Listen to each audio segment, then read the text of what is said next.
Essa é uma homenagem a todo mundo que espalhou o seu melhor nesse momento. A Paula, que espalhou alegria sempre que podia. A Bia, que espalhou carinho pros pais. A Joana, que espalhou solidariedade pro prédio inteiro. O Beto, que espalhou energia para todos que precisavam estar nas ruas. E todo mundo que vai continuar mesmo quando tudo passar. Porque espalhar o nosso melhor juntos é o melhor que podemos fazer a cada dia. Grupo Carrefour.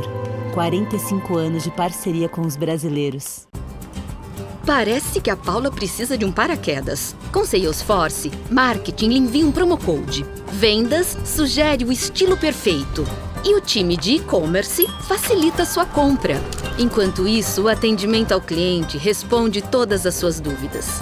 O Salesforce Customer 360 une suas equipes com uma visão única de seu cliente, para que a Paula receba exatamente o que ela precisa. Queria fazer um agradecimento também à Atmo Digital, que está aqui fazendo a nossa transmissão de hoje, a Teleloc, a Sapori. Sapori e a Veridiana Correia está conosco aqui e temos uma surpresa bem bacana para vocês na saída.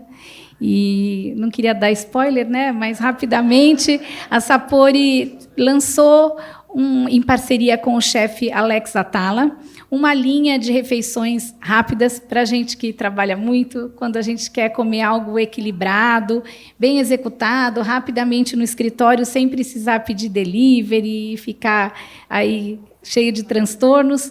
Você tem toda a linha que pode ser encontrada no Santa Luzia, no Santa Maria. São refeições congeladas, mas como são refeições mais personalizadas, elas são equilibradas, não tem muito sódio, são bem interessantes. Na saída, vocês vão receber uma bolsa térmica assinada pelo chefe Alex Atala com a Sapori. Né, Veri? Incrível!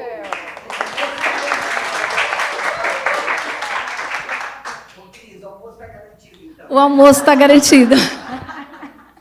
Bom, vou deixar o Aloysio abrir para a gente conseguir cumprir nossos horários de hoje.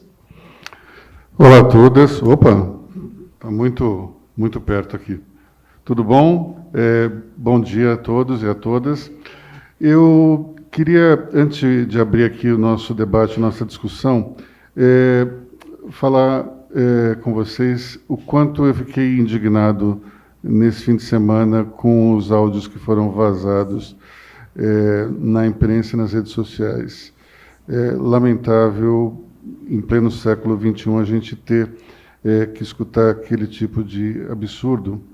Mas eu queria também fazer um alerta, que é o seguinte: esse tipo de barbaridade não é incomum. Esse tipo de barbaridade não é algo que é uma exceção. Nós, homens, infelizmente, fomos criados num ambiente de machismo e misoginia, e o nosso grande desafio é lutar contra isso que está dentro de nós. Algumas pessoas não conseguem fazer isso, outras, felizmente, conseguem. Mas a gente percebe que isso só pega mesmo em quem tem algum tipo de sensibilidade a mais. Eu vou dar um exemplo. Eu nasci em Pernambuco. Eu não tenho nenhum sotaque. Mas as pessoas vêm falar comigo mal de nordestino, direto. E como nordestino, eu escuto e tenho um prazer mórbido de dizer: você sabe que eu nasci em Pernambuco? E daí as pessoas ficam morrendo de vergonha. Bom, mas esse tipo de situação me deu uma certa sensibilidade desde pequeno para qualquer tipo de situação que envolvesse preconceito. Então, eu quero dizer o seguinte: como pai de uma menina de 13 anos, eu me preocupo muito com isso, sempre me preocupei desde que ela nasceu. Mas o que eu quero dizer é que não precisa ser pai de uma menina para ter esse tipo de empatia. E os homens, eles precisam estar unidos com as mulheres nesse tipo de luta, porque, infelizmente, o que nós ouvimos no fim de semana não é exatamente algo raro de se escutar. Então, dito isso, vamos aí ao nosso debate. Bom, nós vamos falar de mulheres na liderança das empresas, ou até do setor público, principalmente diretoria executiva e também conselhos de administração. Nós temos aqui já fazendo parte da mesa Tia Kwaok, Gabriela Baumgart, Karila Lime e a Jane Tsutsui. Difícil falar esse sobrenome, né? Foi muito bem. Bom, então, nós vamos começar pela Tcheco, então, 10 minutos para cada um. A ideia é que vocês dividam a experiência de vocês na liderança, mostrando dificuldades, conquistas, mas muito mais, acho que é uma mensagem do que a gente pode conquistar daqui para frente, dentro desse cenário que mudou tanto nos últimos tempos. Bom dia. Primeiro, a Luísa e Cristina, muito obrigada pelo convite. Estar com tantas mulheres, me senti tão bem. E eu convivo sempre no meio das mulheres. E hoje, então, ver tantas mulheres, viu, alegres e tal, a gente começa bem o dia. Então, eu quero agradecer demais o convite e também por você prestigiar as mulheres, porque a gente realmente falar em mulheres, o que a gente precisa é encontrar outras mulheres, que as mulheres tenham oportunidade de chegar à mesa, que tenham oportunidade de aparecer, de se falar delas, né? Então, esse tipo de encontro eu acho extremamente relevante. E, como eu disse, por 2 motivos. Nós nos conhecermos umas às outras e também de dizer que são realizados eventos para as mulheres. Então, eu estou nesse mercado, feliz ou infelizmente, há muitos anos, né, Luísa? Nós nos conhecemos há muitos anos. Eu comecei muito jovem. Desde o Cesar Parque da Augusta. Nossa Senhora, nem lembro. Onde era isso? Já perdi o caminho. Perto da Paulista. Não precisa responder. Melhor restaurante japonês de São Paulo naquela época, não era? Foi o primeiro restaurante japonês da cidade. Aliás, do Brasil, né? De padrão 5 estrelas. Bom, então eu comecei muito cedo e no meu setor não tinha mulheres. Então eu tive a vantagem dos homens não excluírem a única mulher que tinha no mercado. Então eu tive a sorte. E eles me ensinaram muito. Então eu tinha eu tenho muita gratidão a todos os homens que me ensinaram, porque eu entrei na hotelaria sem saber muito, sabia muito pouco. E o que acho que foi importante, realmente, eu nunca estranhei que não tivesse muitas mulheres, porque comecei não tendo mulheres no meu redor. Mas, depois de um certo tempo, eu vi que as mulheres se sentiam muito isoladas, né, mesmo dentro do hotel, como clientes. Então, eu criei, olha o que foi bom. Então, eu criei muitos serviços voltados às mulheres, como Guest Relations, que não tinha. Eu criei papel de Guest Relations para as mulheres se sentirem à vontade, porque as mulheres não podiam entrar no bar, não podiam entrar no restaurante, porque se sentiam muito isoladas. Então, tive a oportunidade de criar muitos serviços, né, voltados às mulheres. E, mais tarde, aliás, não sei se vocês sabem, eu criei a primeira gerente-geral mulher, acho que do mundo, porque fui ser vice-chairman da Westin, nos Estados Unidos, e eu vi que não tinha nenhuma mulher gerente-geral ainda na Westin, e também eu só tinha donas de hotéis. E eu perguntei para perguntar, vocês não têm gerentes mulheres? Só para perguntar, mas os homens se sentiram tão inibidos de não ter mulheres. Você vê que já naquela época, não ter mulher, eu acho que se sentiam um pouco culpados. Eu vi que o homem se sentiu culpado e, rapidamente, eu não sei de onde, eles arrumaram uma mulher para ser gerente geral. E daí, quando tem a primeira mulher, não é verdade.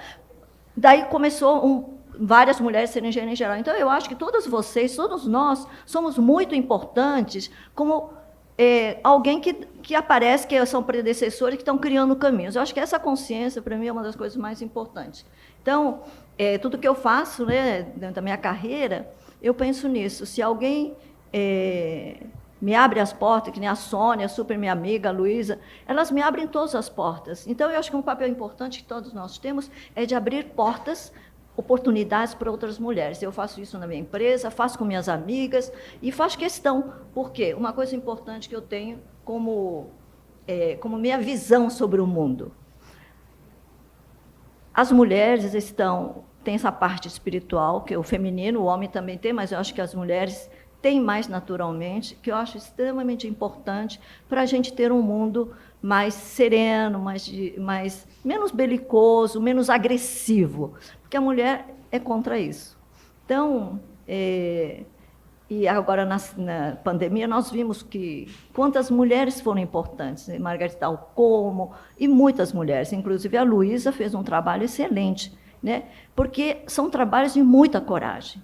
E a mulher, quando tem algum problema, ela cria uma coragem tão forte que não pensa em outras coisas, não pensa nos todos os problemas que podem ter. Vai fazendo e vai fazendo, vai fazendo. E 65% das profissionais de saúde são mulheres. Então, eu acho que, viu, Aloysio, com essa pandemia, acho que aconteceu uma coisa extremamente importante. As mulheres na ciência, as mulheres na saúde, que são os pontos, são as áreas extremamente importantes para a nossa vida, para a vida de todas as pessoas. Então, é isso, eu quero que mais mulheres, efetivamente, ainda faltam mulheres nos cargos de liderança para que, no papel de líderes, possam transformar suas empresas, a sociedade num lugar mais gostoso de viver, com a sua espiritualidade. É isso. O Tcheco economizou aí alguns minutos. Vou fazer uma pergunta para você. Eu lembro uma vez que você, ao assumir uma liderança de um grupo feminino, disse que a sua atuação tinha que ser como uma meia calça. Lembra disso? Sei, explica aí para o pessoal. A meia calça, eu acho que uma das coisas ela é firme, né? A calça é muito firme, mas é transparente, é gostoso. Não, é verdade. Você nunca usou meia calça, então não Ainda mesmo. bem. Eu vou explicar. E para as mulheres não precisa de explicação. Para o homem eu vou explicar, você não vai entender. Mas é isso. A mulher é firme, é transparente, é gostoso e é importante, né? Cada vez menos, mas as meia calça são importantes. Mas as mulheres são importantes. Menos meia calça, mas as mulheres são muito importantes. Tá bom. Ainda bem que eu não sei como é que é, né, pessoal? Ia ser meio estranho, mas enfim. Você, 10 minutos. Tá ótimo, gente. Bom dia, Luiz e Cris. Obrigada pelo convite, né? Depois de 2 anos aí nesse isolamento todo, enfim, um prazer estar aqui. Até uma certa ansiedade, né? De ver microfone, de não estar no Zoom, porque a gente se acostuma com toda essa história também, né? No meu escritório, por exemplo, estou cheia de post-it colada nas paredes, colinhas. Então é uma loucura fazer tete-a-tete de novo, mas um prazer enorme estar aqui com vocês. Me apresentando um pouco, né? Algumas de vocês me conhecem, várias, aliás, amigas, irmãs que a vida me deu, mas eu sou 3ª geração de família empresária. Eu fiquei 18 anos atuando no meu grupo empresarial, que é o Grupo Baumgart, tem 86 anos de idade. E a gente eu vivi um processo muito interessante de me apaixonar por governança, de implantar a governança no grupo empresarial, de sair da gestão, que é um processo de bastante humildade, né? E de se reinventar como conselheira, né? Em paralelo à minha carreira executiva no grupo empresarial, eu tive uma carreira fora, né? Então, assim, também um pouco dessa história, né, de os meninos homens seguem na empresa da família, as meninas vão ao mercado, foi um presente para mim. E eu voltei num segundo momento a convite para trabalhar como executiva. E aí me reinventei, entendi que governança, gente, é tão sério. Para mim, assim, não existe perenidade nas empresas sem implantação de governança. Né? Entendendo que governança é um sistema que monitora, que acompanha as empresas, que orienta as empresas, organizando, eu gosto sempre de definir, eu sei que é um pouco de aula, definir as relações entre acionistas, conselho, diretoria e todos os stakeholders e seus órgãos de controle. Por que isso? Principalmente no meu mundo de empresas familiares, só 4% das empresas no mundo chegam à 3ª geração. Então é um número muito baixo, eu sou uma pessoa que vive contra o índice, né, Luiz?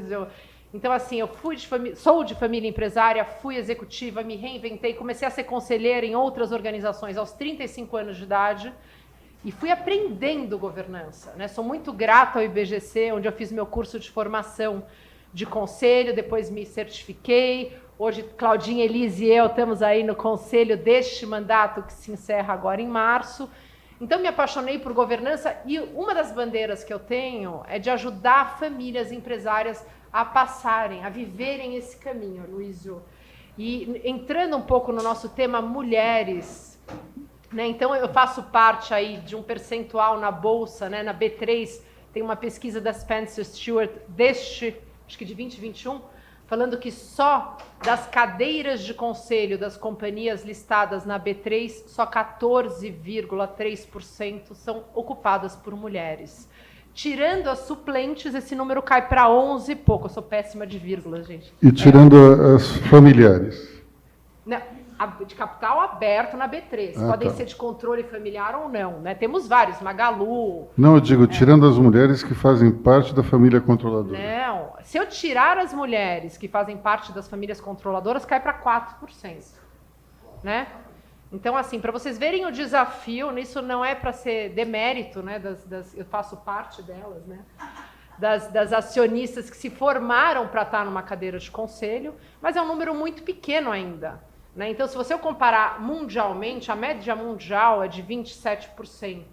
Né? Se você olhar a Suécia, a Noruega, acho que Canadá está em 44% de cadeiras. Né? No nosso grupo empresarial, eu tenho a felicidade de falar que 47% das cadeiras de conselho e comitê são ocupadas por mulheres. Né? E além... Imagina... Eu brinco, walk the talk, a gente começa na nossa empresa e auxilia as outras companhias nessa jornada. E 47% também das cadeiras são com jovens, né, menos 50 anos, o que é raríssimo também, né, porque a média hoje da mulher em conselhos está acima de 56 anos. E a gente tem visto um movimento muito grande de mulheres líderes executivas que estão pensando e cogitando usar suas competências nos conselhos, nas empresas. Está aqui o André Dezek, né, que falou que estava a gente conversando um pouco antes, falando, né, da aceleração de procura de mulheres. E por que mulheres? Né? Pelo resultado que elas provocam, né, pela diversidade, pela inclusão, pelas competências, pela performance financeira que essas companhias atingem a médio e longo prazo também. Né? Muitas vezes eu falo essa coisa de moda, né, Luiz? Eu tenho um pouco de medo. Falo assim, então agora, como o ESG, não adianta falar, você tem que viver. ESG são uma estratégia de impacto socioambiental da sua companhia e social, super importante. Você tem que viver isso na tua companhia. Não adianta falar que você gosta dos princípios de ESG se você não vive eles no dia a dia da tua companhia, enfim.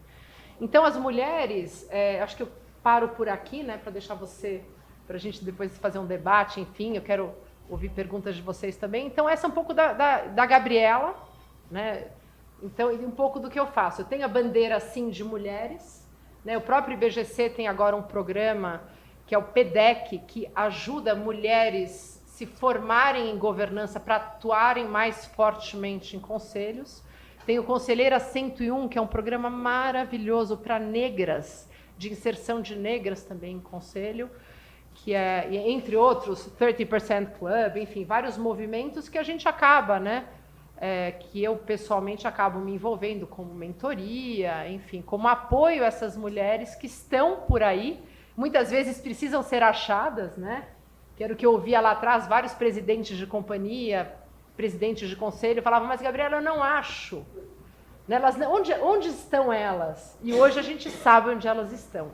Então, muito do nosso papel aqui é inspirá-las, apoiá-las nessa trajetória, para que tenham espaço, para que aumente a diversidade nesses colegiados e, sem dúvida nenhuma, melhore a nossa sociedade, o nosso ambiente empresarial. Muito bem. Você sabe que a gente percebe que está ficando velho quando, no meu caso, por exemplo, eu entrevistei a mãe da Gabi. Então você vê que realmente a idade está chegando. Eu vou aproveitar, já que você não gastou todo o seu tempo, e fazer essa pergunta. O quanto o exemplo da sua mãe, como executiva dentro do grupo, te ajudou a ser quem você é? Muito. Duas coisas ajudaram, né? Meu pai era um visionário, empreendedor com a régua altíssima, né? Então sempre me desafiou como mulher, como filha, né, de performar, de ser protagonista, enfim. E minha mãe muito, porque ela era sempre muito doce, né? Ela foi uma excelente mãe, muito feminina, e com uma meia calça da Tcheco, eu vou falar para minha mãe agora, porque assim, dura, assertiva, e sempre foi um exemplo. E a Luísa, até para completar, as mulheres da minha família, de forma geral, minha avó sempre foi muito apoiadora nesse processo de empreendedorismo. Minha tia Úrsula, minha mãe. Então, são exemplos dentro de casa que te desafiam e te mostram que é possível, né? E você, eu brinco, é como isso entra no teu, está no teu DNA, mas é aflorado por bons exemplos que a gente tem à nossa volta. E você sabe que a tua pergunta, outro dia estava um exercício, enfim, num curso que eu estou fazendo bem interessante, falar assim, mas quem te inspira hoje? Quem te inspira? Então, por exemplo, né, Tcheco mencionou a Luísa, é uma super inspiração. Né, você, assim, humilde, competente, assim, uma pessoa das mais humanas que eu conheço e que consegue ser ela mesma. Acho que esse é o feminino atual. Né? Eu não preciso, foi-se o tempo de bater na mesa, aumentar o tom de voz, né, para as mulheres conquistarem espaço. Então, a gente está vivendo um momento muito feliz. Né, que tem o feminino, tem a liderança, você tem exemplos muito próximos que te inspiram. Muito bem. Você sabe que a Tcheco, na rede Blue Tree, é conhecida como Senhora Aoki, né? E é brava demais, assim, o pessoal morre de medo dela. Olha, só rapidinho. Até a Luísa sempre pega no meu pé, né? Que a gente está sempre junto. Não fala para ela, hein, Sônia? Mas ela sempre pega no meu pé e diz assim. Quando eu passei uns dias lá na França com a família da Luísa, e os netos falaram, de manhã eu trabalhava, quando eu estava de cabelo preso, como hoje, eles falaram assim, hoje ela está de senhora Aoki. Quando soltava o cabelo, agora é Tcheco Aoki, agora está de Tcheco, a gente pode falar com ela. É porque a senhora Aoki é brava. Não sou brava, não. Mas só queria complementar, me dá um segundo. Firme, eu sou igual a meia. Mas queria só falar mais uma coisa de meia. Não, eu queria falar uma coisa de meia que é muito importante. Por que eu acho que as mulheres são com as meias femininas, né? Porque acho que as mulheres querem sempre ser úteis, né? Para sempre, como a Gabi estava falando. A gente quer ser sempre útil, quer estar à disposição para fazer alguma coisa. A gente nunca quer parar. E aí, a meia, não sei se vocês sabem, essa é uma dica super importante. É mais importante do que até o que eu falei. A meia, quando rasa, o que você faz? Não joguem fora. Tem várias coisas que vocês podem fazer. Uma coisa muito importante, é verdade, você corta a ponta assim, e você guarda moletom em coisas malhas grandes. Quando viaja, ou mesmo para guardar, você enrola e enfia dentro da meia, que ela não... Olha, fica firme, fica pequena, e é ótimo e não amassa, é verdade, eu faço isso. E outra coisa, eu já fiz cushions, né? Almofadas, picando meias para grupos, assim, para ajudar, né? Então, não joguem, a mulher não pode ser jogada, a mulher é útil até terminar. E, aliás, no Japão, quando Não, mas estou falando sério. Estou falando sério, não, mas não é uma história verdadeira. No Japão, quando pica tudo e esquenta furô, né? Esquenta furô com aquilo. Então, ela desaparece nas cinzas, só termina quando desaparece nas cinzas, porque ela é útil a vida inteira. Bom, então, depois da senhora Aoki, vamos à senhora Tsutsui. Por favor. Obrigada, Luiz. Um prazer estar aqui com vocês. Bom dia. Obrigada, Cris, o convite de estar aqui nessa mesa maravilhosa e ouvindo e aprendendo. Isso é bastante bacana. Eu vou colocar um pouquinho da minha história também para quem não conhece, né? Eu tenho uma história um pouco diferente porque eu vim de uma carreira técnica. Eu sou cardiologista de formação e tive ali uma vida acadêmica, até fazia docência, fazia pesquisa. E olha só, né? Daquele olhar de molécula, eu, de repente, hoje, assumi como CEO do Grupo Fleury, em abril do ano passado, uma empresa de capital aberto, ou seja, lidando com a situação de mercado de capitais, de resultado, de combinar curto com longo prazo. Então, é um desafio interessante. Mas aí eu trago um pouquinho de 2 aspectos, né? Primeiro, hoje as mulheres realmente dominam a área de saúde em termos de quem está lá na linha de frente cuidando dos pacientes. Não só porque a área de saúde tem um componente muito grande do cuidado. Então, quando eu fiz medicina, o número de mulheres era menor do que o de homens, e a última estatística que nós temos do CRM é que hoje, as gerações mais jovens, você tem mais mulheres do que homens. Isso é muito importante por causa do STEM, ou seja, incentivar as mulheres na área de ciência, tecnologia, matemática, uma série de outros aspectos que são muito importantes. A pandemia mostrou isso, o quanto que isso é muito importante para o desenvolvimento tecnológico, econômico, financeiro do país, que é um aspecto que aqui no Brasil a gente tem que estar muito atento. O segundo aspecto é o aspecto do cuidado. E a mulher, sim, tem um olhar de cuidado. Então, quando a gente olha todos os números, a mulher ainda olha mais para o cuidado à saúde, para o cuidado à educação. Claro que isso precisa ser cada vez mais compartilhado, isso não é papel da mulher, mas é fato que a mulher tem um aspecto de cuidado que na nossa empresa, uma empresa que tem, completando agora 96 anos de medicina diagnóstica, mas que está com outro posicionamento, a gente olha a nossa empresa, o Grupo Fleury, nós somos uma empresa que temos 80% do nosso quadro são de mulheres. Agora, e as mulheres na liderança? Esse é o aspecto que surge como uma pergunta. Se na área de saúde, se em outras áreas nós temos tantas mulheres, por que as mulheres não estão ocupando esses cargos de liderança? Então, eu assumi, já estou no grupo há 20 anos, fiz uma transição de uma carreira técnica para uma carreira de gestão, carreira executiva, há 14 anos. E é interessante essa jornada de aprendizado, né? Como é que você muda um mindset de alguém que teve um mindset de uma formação técnica para depois virar para o lado executivo. E aí a gente queria trazer para vocês algumas reflexões, porque eu acho que o objetivo do painel de hoje é a gente trazer essas reflexões. Então, a primeira, se tem tanta mulher na área de saúde, por que não tem tanta mulher na liderança? E é fato, as estatísticas ainda mostram isso. Hoje, a gente precisa cada vez mais dar espaço, incentivar, para que essas mulheres, que são mulheres incríveis, elas assumam esses papéis.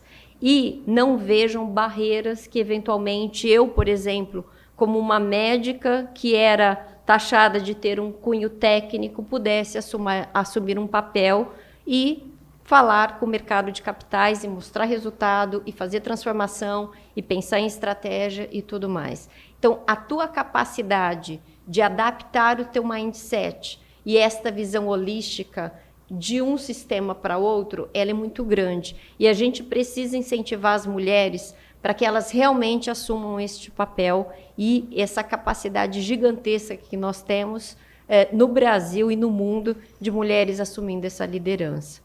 O segundo aspecto é como a gente, dentro do nosso mundo, e a Gabriela colocou muito bem, né, walk the talk, como que você faz isso dentro daquilo que é o teu mundo, a tua área de influência.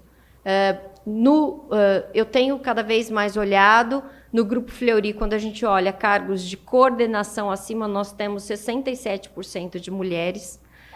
Eu sou uma das mulheres que está quando a gente olha o índice Ibovespa, nós temos menos mulheres, e aí, né, eu também tenho assumir essa visão de que o meu papel é importante de falar sobre isso, no mundo que, infelizmente, quando você olha, ainda tem um percentual muito grande de homens, a gente tem que mudar isso, e mudar não elevando a voz, é mudar mostrando resultados, é mudar mostrando importância, né, de diversidade para a inovação, para o desempenho financeiro das organizações, isso a gente sabe muito bem, e mudar também fazendo ações. Então, felizmente, eu estou numa empresa que já tem um nível de governança muito bom, e o presidente do conselho, temos 20% de mulheres no conselho, mas o presidente do conselho puxa muito uma agenda de diversidade.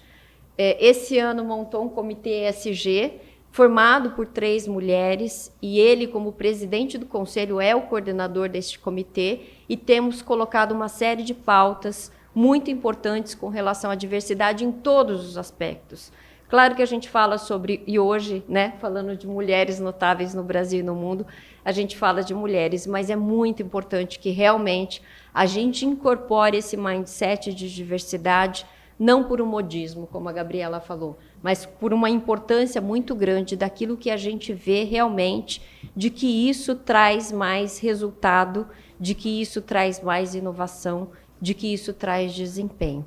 Então, eu vou parar por aqui. Então, contei um pouquinho dessa minha trajetória, desse meu papel também, né, como CEO de uma empresa de saúde, e da importância da liderança, de uma maneira geral, de puxar todas essas pautas que sejam verdadeiras, que sejam, como a Tieco colocou, como a meia calça, né? Que tenha firmeza, mas a transparência, que é muito importante no mundo onde, em plena ano de 2022, a gente está vendo um mundo com guerra. Quer dizer, isso é realmente para a gente parar e refletir como que a gente leva a vida daqui para frente. Obrigada, Luísa. Obrigado, Jane. Você sabe que no jornalismo também as mulheres estão dominando, mas infelizmente nas chefias ainda não. Mas em termos de repórteres, muito mais mulheres do que homens. Quando entrei na faculdade, curiosamente, tinha mais homem do que mulher. Hoje tem muito menos homem do que mulher. Então é uma questão de tempo. Vou aproveitar a pausa e, como a Patrícia se juntou a nós um pouquinho depois, queria apresentar formalmente, agradecer o aceite do nosso convite, Patrícia, mais uma vez, para estar aqui conosco. Bem-vinda. E acho que a gente está muito bem representado e precisamos de mais mulheres ocupando essas posições também. Muito obrigada, obrigada. Vamos lá, 10 minutos, depois a gente tem o debate?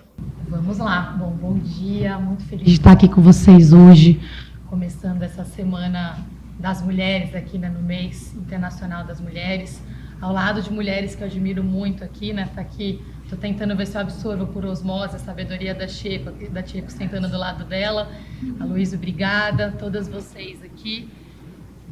Eu vou, para quem não me conhece, começar um pouquinho pela minha trajetória também. Eu estou como secretária de Desenvolvimento Econômico, Ciência e Tecnologia hoje.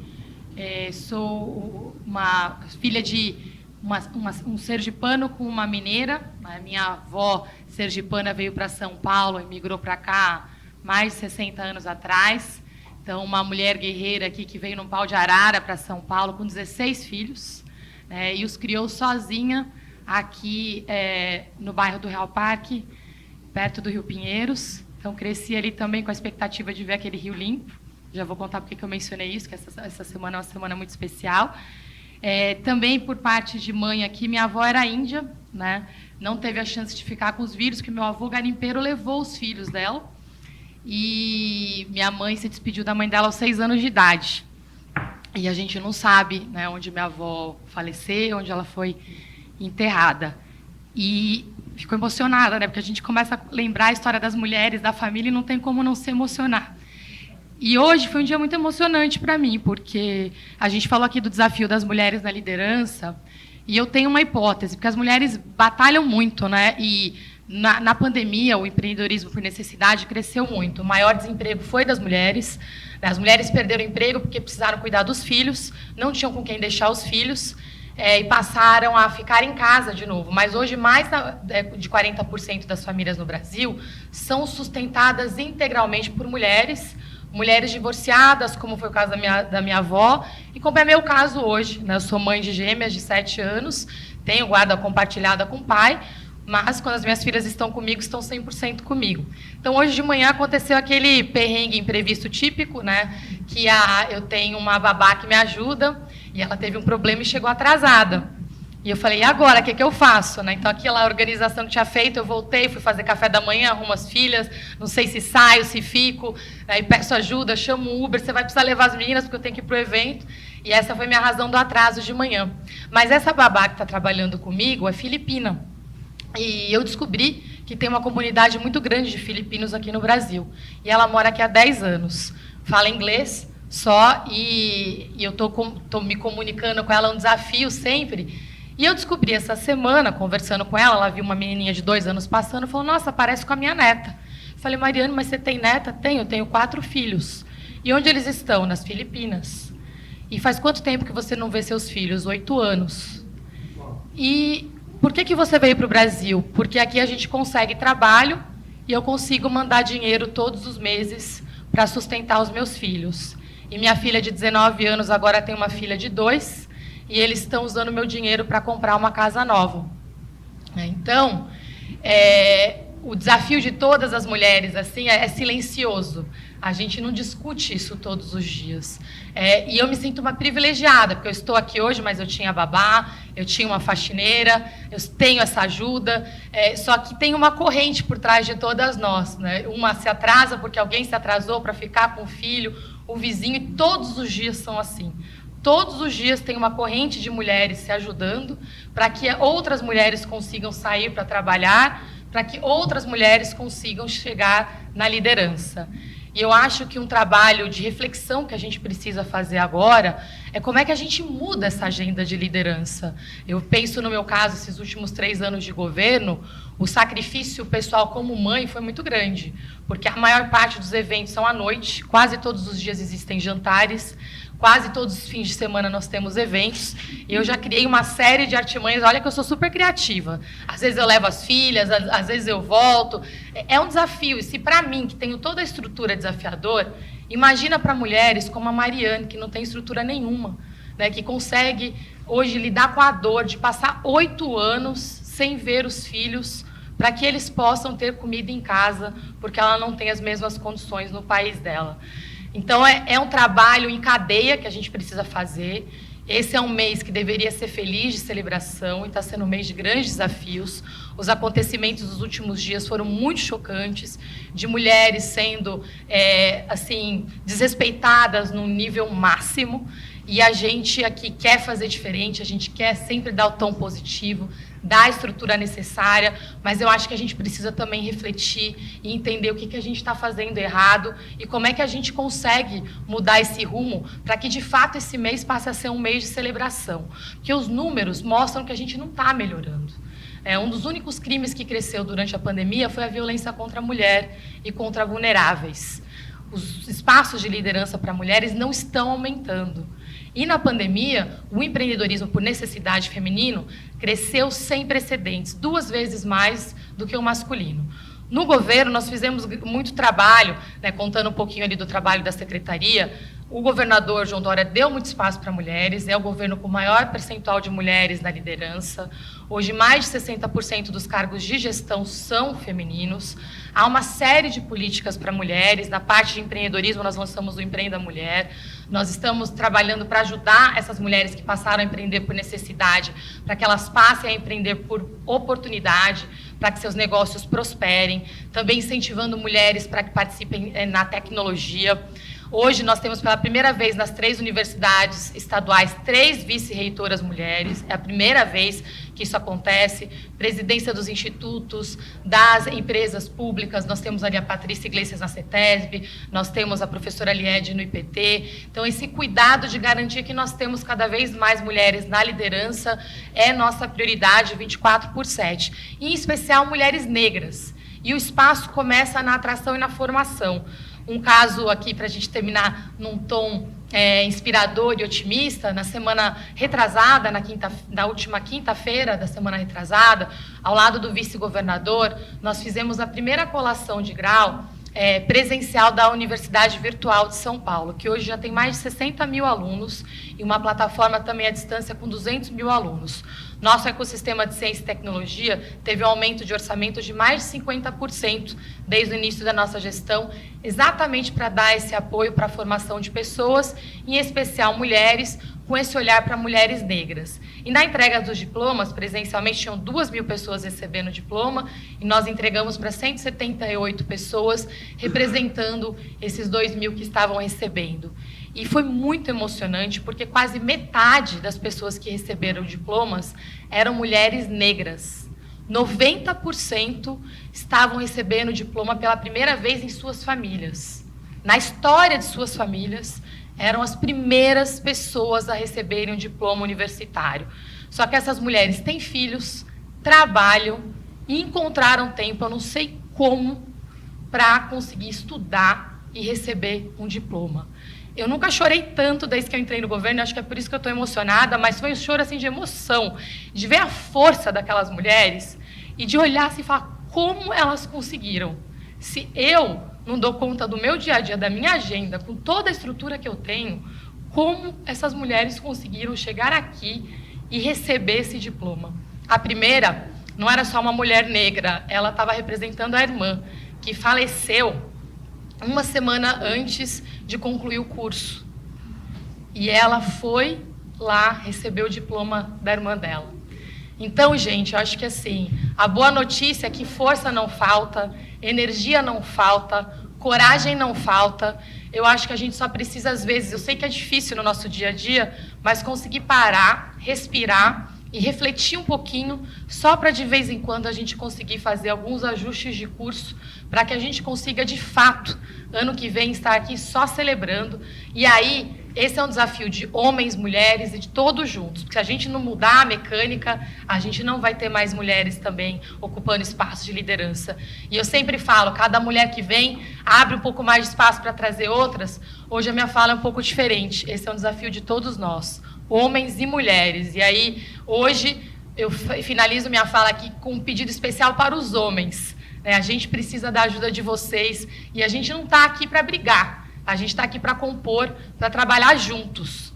Não é um ocupar o espaço do outro, é a gente trabalhar juntos de uma forma diferente. E aqui meu pedido humilde é para que a gente consiga refletir e mudar um pouquinho dessa mecânica, porque jantares, o clube do charuto, eu juro que eu já tentei de tudo, mas tem um limite do que a gente consegue fazer. E nenhuma de nós vai virar homem de um dia para o outro, e não acho que essa é a intenção.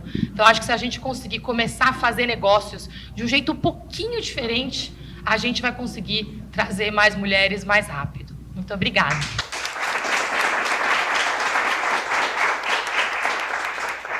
Parece que a gente combinou, porque eu falei exatamente na abertura que essa não era uma batalha somente das mulheres, mas também dos homens, né? E me chama a atenção essa expressão desafio silencioso, porque, de fato, é o que eu vejo lá em casa todo dia. Assim, a Cris, ela é uma guerreira e é um desafio silencioso, porque ninguém enxerga todos os perrengues que acontecem na vida particular. É aquilo que o Chico Buarque dizia, a dor da gente não sai do jornal. Né? Karina, vamos lá? Nem nas redes sociais, né? Não. Esse é um dado super importante, aliás, para a gente ter aqui, já começando um pouco do debate além do tema. Hoje em dia, para a gente neutralizar uma percepção negativa numa rede social, a gente precisa de pelo menos 12 positivas. Então, imagina, né? Está justificado porque a nossa dor não sai nem no jornal, nem nas redes sociais. Mas, para a gente, foi muito importante estar aqui com vocês nesse debate. É um mês importante para a mulher. O Dia da Mulher não é um dia só, mas esses dias são importantes para que a gente traga esse fórum tão especial para discutir e debater. Mas não só debater, pensar, como a gente sempre fala em vendas, né, nos próximos passos. A partir daqui, o que a gente vai fazer? Que ações, de fato, a gente vai começar a praticar e estimular outras pessoas que o façam também. Pegando a fala do Aloysio no início, eu acho que tem um livro do Humberto Maturana que fala que as estruturas, especialmente na América Latina, muito patriarcais, fazem com que homens e mulheres sejam machistas. Então, nós, mulheres, também temos ações machistas, faz parte da nossa criação. Diferente das estruturas europeias mais matrísticas, que entendem a importância da mulher, ainda que com essa sutileza dos desafios diferentes. Então, nós não queremos ser homens de fato, mas entendemos que essa diversidade, não só na liderança, mas em qualquer nível hierárquico, traz benefício e, o mais importante, traz receita, porque a gente está num ambiente de capitalismo consciente, a gente não pode negar isso. Então, essa diversidade de olhar, de fato, faz a diferença no resultado das organizações que a gente está inserido. Eu esqueci de me apresentar, eu sei que tem gente online. Eu sou Karina Lima, vice-presidente da Salesforce Brasil. Sou uma mulher parda, filha de mãe preta, pai indígena, tenho cabelos médios, pintado de louro, estou de terno, e uma camisa rosa, escrito Girls Just Wanna Have Fundamental Rights, que eu acho que é um pouco do que a gente vem discutindo aqui. Por quê? No Brasil, hoje, só 13% das empresas são lideradas por mulheres e 2% por mulheres pretas. Então, de fato, a gente tem muito espaço para fazer alguma coisa. Se a gente sabe de tudo isso, se muitas pessoas que estão aqui, que decidem, que influenciam outras pessoas, ainda não conseguiram fazer isso mudar de maneira exponencial, por que isso está acontecendo? Acontece porque boa parte do recrutamento das pessoas, dos talentos, vem de indicação. 50% dos talentos que a gente recruta hoje vem de indicação. E o que acontece? A gente tende a indicar iguais. É muito natural. Quem a gente indica? Quem a gente conhece, quem vai representar bem o nosso nome. E como nós tendemos a conviver com pessoas que pensam como nós, a nossa tendência é de indicar iguais. Essa é a grande discussão da inclusão de grupos não representados no ambiente de trabalho e em qualquer outro ambiente. Então, é muito importante que a gente, sim, quebre essas bolhas e busque pessoas que pensam diferentes de nós. E eu acho que nós, em tecnologia, temos um papel muito importante, porque os algoritmos, hoje, reforçam o nosso pensamento.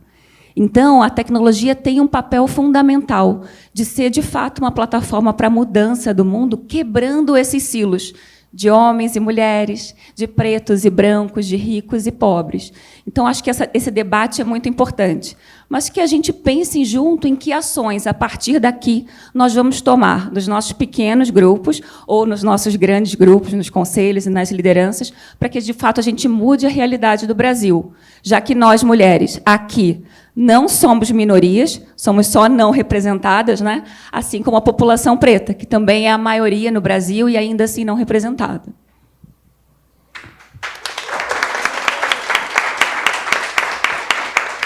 Obrigado, Karina. Vou fazer uma perguntinha para você, então.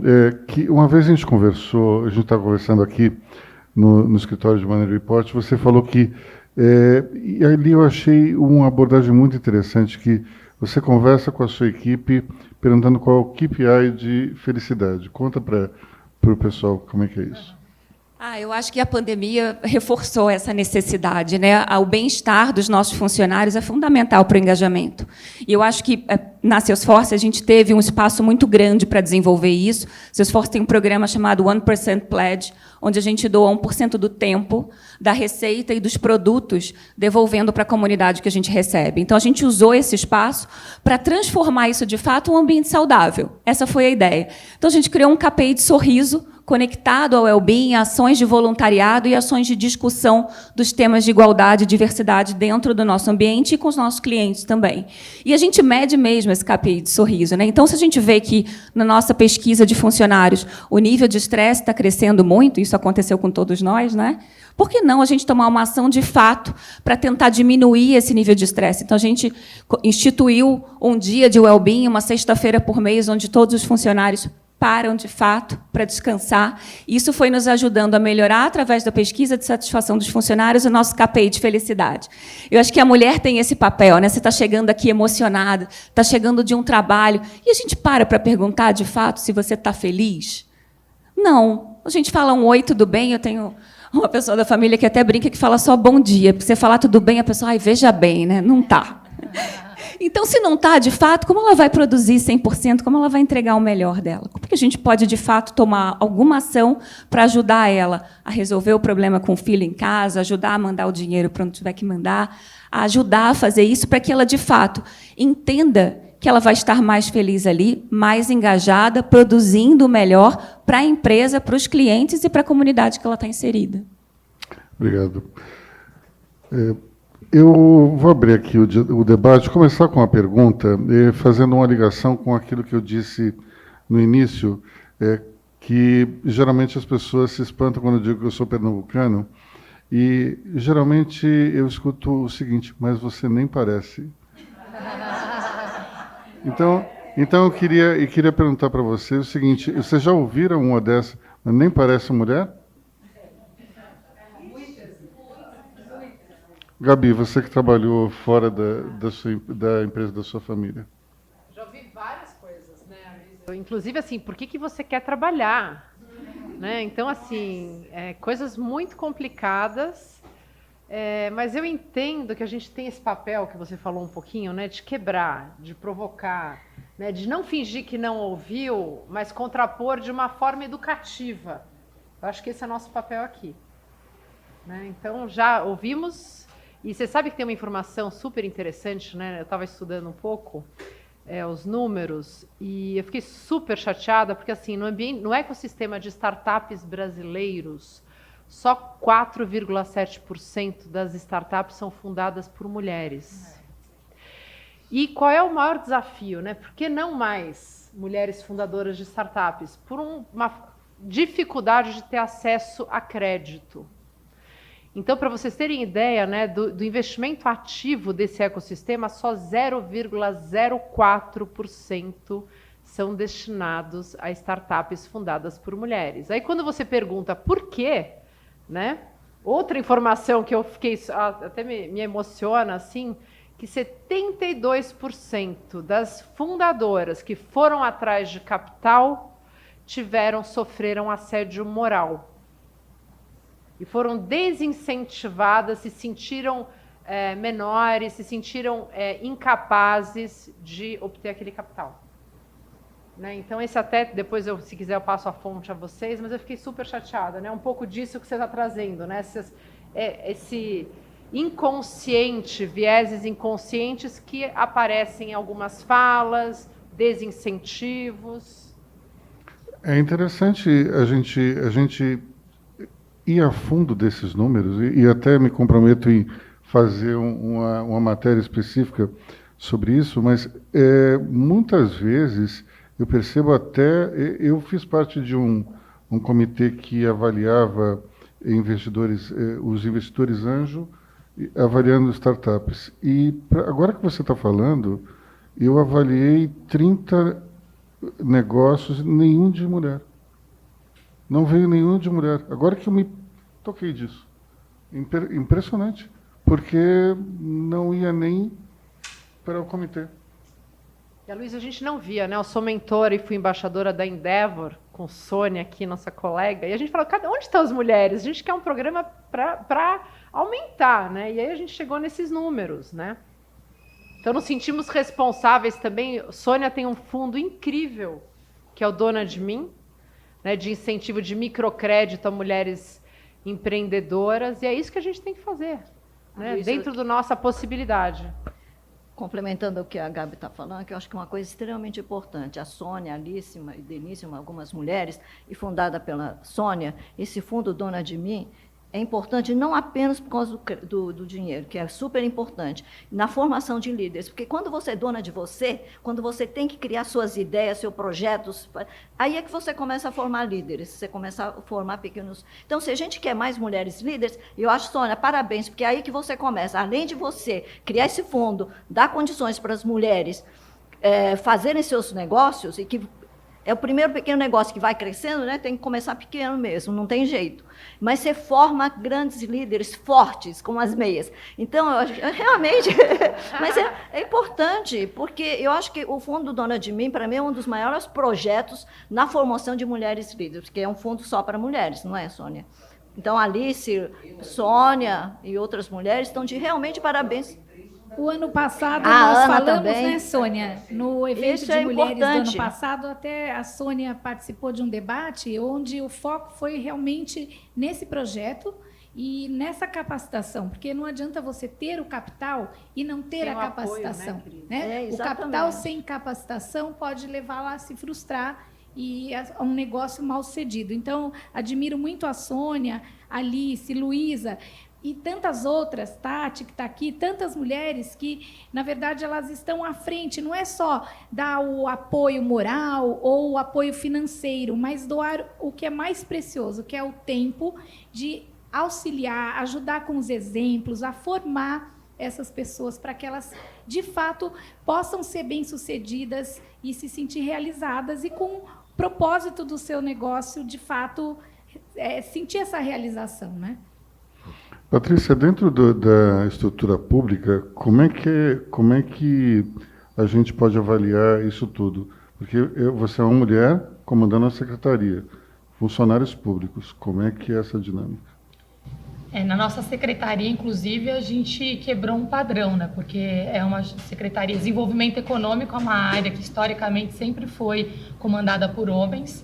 A única mulher que passou pela pasta aqui na história recente de São Paulo foi a professora Maria Helena, que ficou 6 meses antes de mim. É a primeira vez que nós temos uma dobradinha feminina, eu e a Marina Bragante, na gestão da pasta no estado de São Paulo. E temos uma sincronicidade feliz, porque a secretária da Prefeitura de São Paulo é mulher, a secretária de Campinas é mulher. Então, hoje a gente tem toda a economia do estado aqui, do estado e das 2 principais cidades, gerida por mulheres. Mas é a primeira vez que isso acontece. E trazendo um pouco até do que a Tcheco mencionou aqui, o trabalho da Sônia, o problema começa já no início. O que a gente percebeu, esse empreendedorismo por necessidade, a mulher não se vê como empreendedora. Ela se vê fazendo um bico para ganhar um dinheiro, para pagar as contas, porque ela acha que ela está desempregada. Começa aí o problema. E aí a gente começou a trabalhar o Empreenda Mulher, ano passado, em parceria com o Sebrae, para que as mulheres enxergassem que o programa de empreendedorismo não era só para homens, porque só os homens participavam. E era para se inscrever, é gratuito, mas a maioria das inscrições eram masculinas. Então, quando a gente criou o Empreenda Mulher, elas entenderam, esse é para mim. Então, no ano passado, a gente conseguiu fazer 28 mil atendimentos, e nessa quarta-feira a gente lança a próxima etapa, na quinta-feira, dia 10, com um programa com 40 mil vagas de qualificação e acesso a microcrédito. O ano passado a gente deixou uma linha dedicada só para mulheres, 50 milhões de reais, a gente até usou acima disso no fundo, e agora a linha é contínua, não tem mais limite, mas a gente continua com essa entrada só para mulheres, para elas entenderem que elas podem entrar por ali. As mulheres que têm mais condições, já tiveram acesso a estudos, acontece um fenômeno diferente. Elas não vão para startups, elas viram executivas, porque elas entendem que elas têm que trabalhar para alguém, né? E então é um outro processo que a gente está fazendo agora. Tanto a gente criou o SPTech Mulher, que é um programa para as mulheres entrarem na tecnologia, e um programa de empoderamento feminino para buscar posições de liderança, e principalmente de empresária, né? Então, por isso que figuras como a Tcheco, como a Luísa, são tão importantes para a gente. Eu fui executiva a minha vida inteira, né? Eu já me coloquei como meta. Quando eu sair do governo, eu vou virar empreendedora aqui, porque uma parte do nosso papel é mostrar que a gente pode empreender sem não ter medo disso. E com os homens, criar uma nova relação de trabalhar com e não trabalhar só para, porque é onde entra muito essas relações de abuso também moral, de abuso de hierarquia, e a gente percebeu que muito do trabalho de qualificação para a mulher passa por esse processo quase emocional, psicológico mesmo, de se libertar. A gente tem esse viés que a gente tem que trabalhar para algum homem, né, ou que a gente, quando está empreendendo, está fazendo um bico. E por isso que a gente realmente reviu todo o programa de qualificação e esses canais abertos de uma forma mais direta. Então, quando as pessoas falam, não pode ter cota, não pode tratar diferente, a gente tem que tomar muito cuidado, né? As cotas, as políticas afirmativas, elas existem para a gente poder fazer essa transição. Quando a gente não precisar mais delas, vai ser um ótimo sinal, mas tem que tomar cuidado para não virar um debate ideológico, uma questão que é comprovada cientificamente e que, se a gente não abrir esses canais, a gente não muda a realidade. E a gente hoje, nesses 3 anos, consegue comprovar na prática o impacto que teve criar essas políticas específicas para mulheres e para meninas, que o problema começa desde a criação, tá? Assim, as meninas não se inscrevem nos cursos de tecnologia, não se inscrevem nos cursos de engenharia, até hoje. Para mudar isso, a gente precisa, de fato, criar essas portas específicas. Aloysio, você me permite somar um pontinho, Cris? Claro. Muito rápido. Esses são os chamados tetos de vidro, ou glass ceiling, que a gente escuta tanto, né? A formação da mulher, a gente citou lá o Maturana, a formação da mulher traz esse olhar de que a gente tem que fazer muita coisa, de que a gente não pode. E ainda indo no tema desse empreendedorismo, eu sei que a gente tem aqui até que é uma super influenciadora também, eu acho que ajuda demais a gente ter um olhar diferente, mas o empreendedorismo da mulher, ele é travado no fato de que a gente não dá conta de todos os pontos. Então, se eu pego um edital público para aplicar o meu negócio, eu olho para ali e falo, puxa, mas isso aqui eu não tenho. E será que eu vou conseguir dedicar esse tempo todo? A mulher tende a só aplicar para posições e projetos onde ela atende 100% dos requisitos. Completamente diferente do perfil masculino, que se arrisca mais. Então, mesmo que você não atenda a todos os requisitos, você vai lá e tenta. A mulher não, ela tem medo de falhar, ela tem medo de decepcionar, ela tem medo de não dar conta. Então, esses são pequenos vieses que afetam esse tipo de comportamento, por isso a intencionalidade, que eu acho super importante.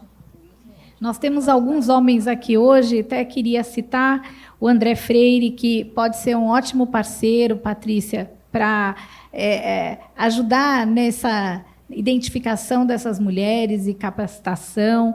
O Fábio Baracate, da Cinerlog, que é um grande incentivador do trabalho das mulheres. Fabrício Porto, da Generai. Temos o Fernando Salve aqui, o Helder. E agora a gente vai vou passar para a Renata Paula, que ela gostaria de fazer uma pergunta. E quem mais quiser perguntar, faz um sinalzinho que a gente já posiciona, tá?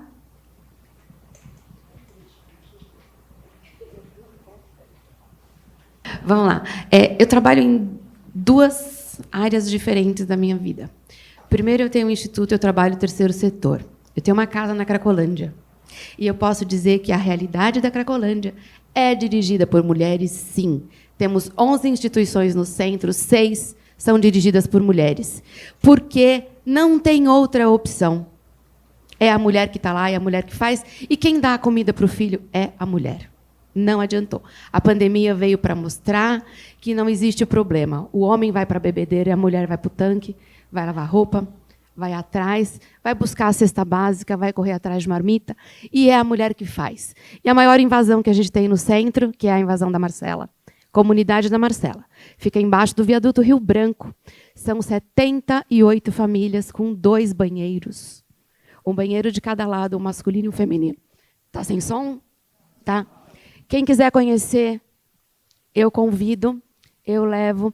Não tem cheiro, não tem rato, não tem barata, não tem bagunça.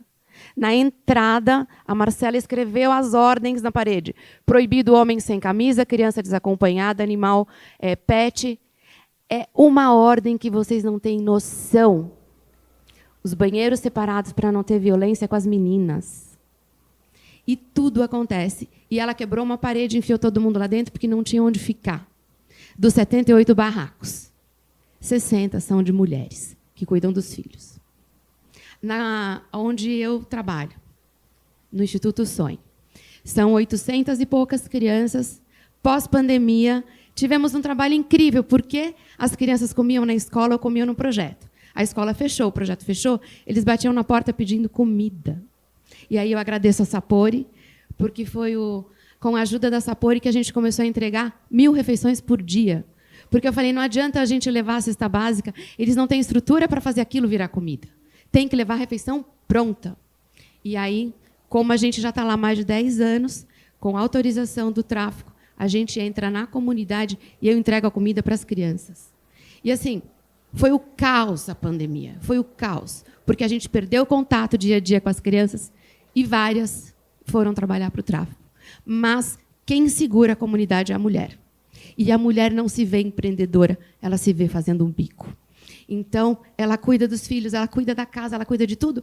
E depois disso tudo, ela pega o carrinho e vai fazer coleta seletiva, vai fazer reciclagem, vai fazer qualquer coisa, mas ela não se vê empreendedora. Aquilo é um bico. Ela vai fazer unha na rua. Ela vai fazer bolo para vender os pedaços. Mas isso, para ela, não é empreendedorismo. Então, um grande trabalho nosso lá dentro é só isso. É conscientizar de que aquilo é um trabalho, sim. Outro assunto. Queridas mulheres, vai ficar um desafio para todas. Todas vocês. Eu trabalho dentro de museu. Eu sou colecionadora. E eu coleciono mulheres. Porque você tem na escola de arte 55% de mulheres entrando na escola. E representado dentro de museu, você tem 3%. 3%. Se você pegar o MAN por ter uma mulher, você tem lá 30%, mas isso é exceção. Se pegar o Guggenheim, é 2%. É de chorar. Todas vocês que fazem lives, que falam, que estão na frente da câmera, que fazem Zoom. Gente, por favor, um trabalho de uma mulher atrás de você. Porque, querendo ou não, se as mulheres deixarem de ser machistas, a gente já tem 50% do mundo não machista. Vamos expor o trabalho de mulheres. É o meu desafio para cada uma. Artistas negras, Rosana Paulino. É uma negra que trabalhou 40 anos, deu aula em faculdade, teve a primeira individual na Pinacoteca, de uma produção de 40 anos de trabalho. Existem milhões de nomes que a gente pode levar, que a gente pode mostrar, e que é obrigação nossa. Não precisa ser, gente, uma Beatriz Milhazzi de milhões. Tem muita mulher produzindo muita coisa boa. É a gente que tem que levar e que tem que falar e que tem que mostrar. Eu sou a primeira doadora de uma obra de uma artista trans para um museu no Brasil. Estas minorias precisam ser vistas, precisam ser representadas, e a gente tem que dar o passo. Então, não só as mulheres. Quando eu comecei a colecionar mulheres, os meus filhos criticavam e falavam: mãe, você vai ter o quê? Um corredor de mulheres? Um banheiro LGBT? O que você vai fazer? Porque eu junto por setores. E quando a gente não precisar falar de mulheres, aí as coisas estão bem. Até lá, tem que ter cota, sim, tem que ter separado, sim, um olhar para esse lugar. A gente não tem mulheres no mundo da arte sendo representadas. A gente vive para dar aula, porque é o lugar do doar, do fazer pelo outro, do ensinar, e é a gente que tem que começar a dar o passo para mudar. Pronto, falei.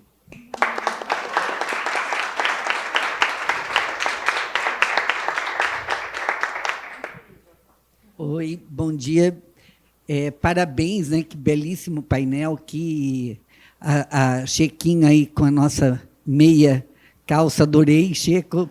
Acho que vai ficar na lembrança de todas nós aqui. A minha parabéns, Renata. A Renata realmente faz um trabalho único, maravilhoso. Trabalhou muito durante a pandemia, que a gente acompanhou. A pergunta é para a Gabi, que eu gostaria de saber. Lá no IBGC, quando a gente está falando de mulheres em conselho, quantas mulheres se formam no IBGC, qual é o percentual, e quantas dessas mulheres vão para conselho? Porque o que a gente tem visto, assim, muitas mulheres maravilhosamente bem preparadas, mas não convidadas. E isso é muito, muito triste. Porque eu mesmo, quando eu fazia mentoria lá no IBGC, essas mulheres muito mais bem preparadas do que eu, sem dúvida nenhuma, mas nenhuma foi para conselho. Por quê? Porque ainda tem esse viés que tem que ter o currículo vai falar o que você é, como é, ou a tua presença o tempo todo em todos os lugares. Então, assim, como que a gente pode, lá no IBGC e através do IBGC, apresentar essas mulheres mais firmes, principalmente para quem está recrutando as mulheres, porque vai sempre para o mesmo canal. Parece que sempre as mesmas pessoas são convidadas, e não pode mais ser assim. E o IBGC, acho que tem hoje que fazer esse papel muito fortemente. Sônia, obrigada. Excelente pergunta, né? O IBGC tem apoiado, como eu falei, o PEDEC, que é esse curso de formação, tem trabalhado fortemente. Eu não posso falar aqui pelo IBGC, né, porque a gente está no conselho, mas eu nem sou porta-voz, não tenho as informações exatas de de quantas mulheres se formam, de quantas mulheres entram, qual o gap, de repente, de tempo para essa entrada em conselho, mas você está certíssima. E lembra, o que a Ká falou é o seguinte: grande parte dos conselheiros, esse é um dado meu particular, mas assim, ele vem por duas formas: ou indicação, que é mais do mesmo, né, que você pega do seu set de amigos, colegas, etc., ou via headhunter. Isso tem mudado muito. Acho que o André até pode trazer um pouquinho de dados disso, mas as empresas hoje têm levado, né, têm profissionalizado o seu processo de search de conselheiros. E nesse processo, via empresas de headhunting, você acaba abrindo um pouco mais, você sai simplesmente da tua área de influência para ver mercado, para ver competências, enfim, e aí as mulheres, logicamente, têm mais oportunidades. Né? Diferente de nós, né, que só indicamos normalmente mulheres para conselho, que a nossa área de influência, a gente faz questão, é nossa bandeira pessoal, né, fazer isso, e pela competência, né, que a gente sabe pela proximidade que elas têm, mas assim, esse trabalho, né, esse tete-a-tete com as empresas de headhunting, né, com ações afirmativas de mentorias, programas que dão luz a essas mulheres, dão espaço a essas mulheres para que elas se apresentem, é muito importante. Agora, pelo IBGC, eu posso até conduzir essa pergunta ao Pedro Mello, que é hoje o presidente do Instituto, para que ele também traga isso um pouco, essas informações, né? Que eu acho super relevantes. Perdão por não tê-las aqui, né? Mas acho que o André pode falar um pouquinho aí dos números, né? Como é que está mudando, profissionalizando este processo de indicação de conselheiros. Bom dia a todos. Parabéns aí a todas vocês. Excelente discussão, debate. Sou um super apoiador do tema, então contem comigo. A gente lá na ESEC é parte da nossa cultura, dos nossos valores, a gente apoiar as mulheres. Há 6 anos a gente faz um programa que chama As Executivas do Amanhã. A Sônia já foi uma mentora, temos várias pessoas aqui que apoiaram, a Claudinha apoiou também. Então, assim, hoje está mudando bastante, Sônia, porque eu acho que esse negócio da diversidade e do ESG surgindo de uma forma tão forte nas empresas está levando com que essas empresas avaliem e falem, puxa, se eu continuar escolhendo meus conselheiros da mesma forma, eu vou continuar com esse mesmo status quo, né?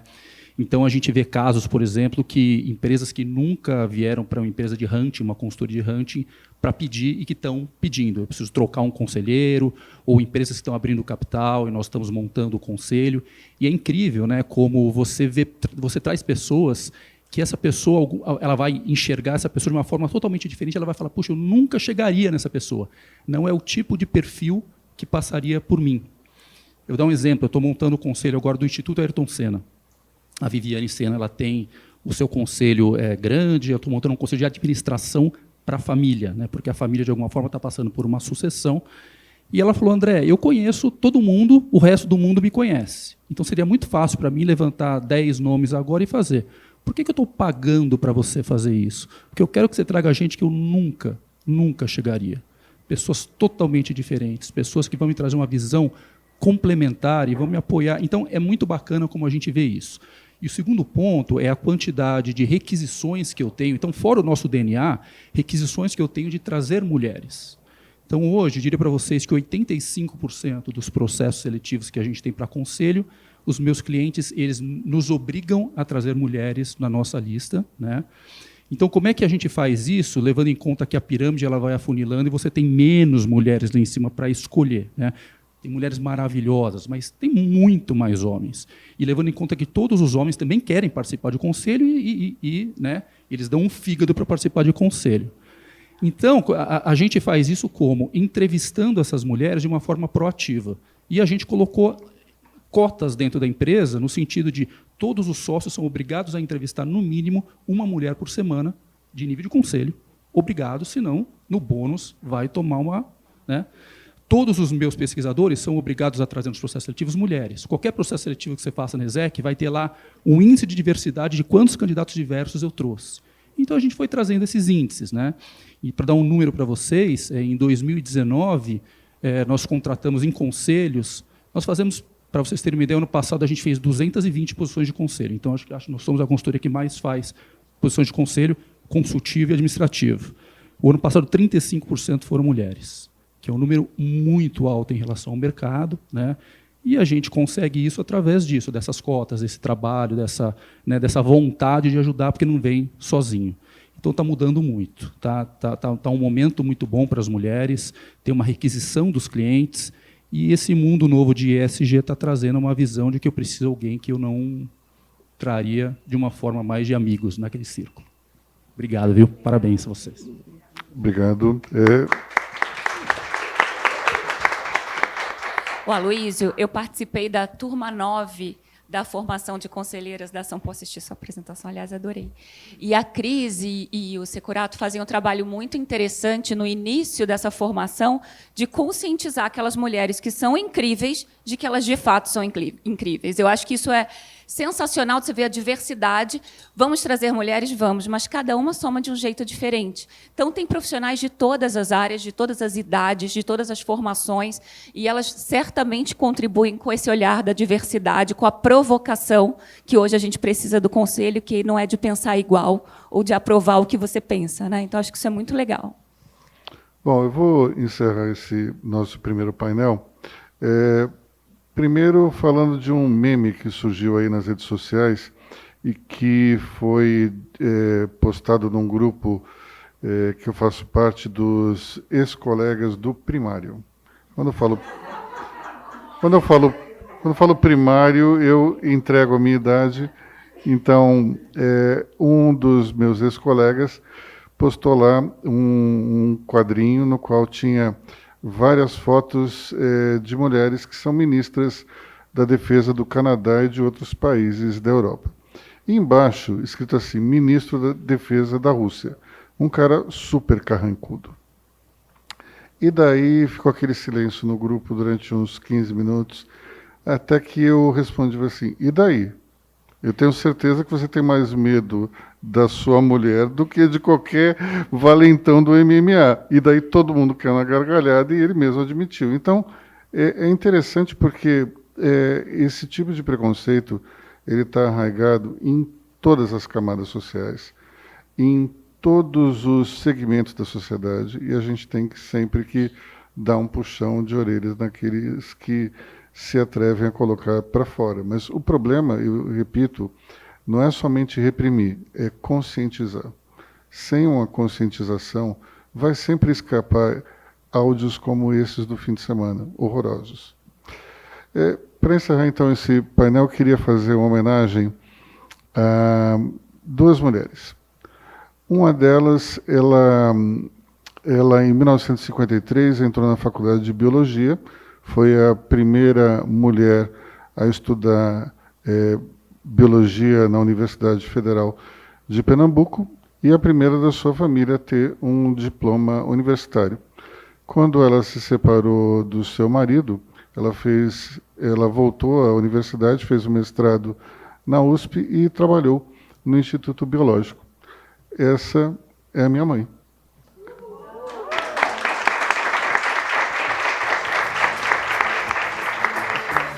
E a outra pessoa que eu queria homenagear é alguém com quem eu convivo já há quase 20 anos e me ensina diariamente a ser uma pessoa melhor.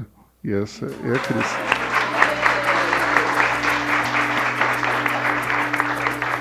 Então, pessoal, vamos ficar por aqui nesse primeiro painel e a gente já abre o próximo. Eu agradeço a todos. Muito obrigado.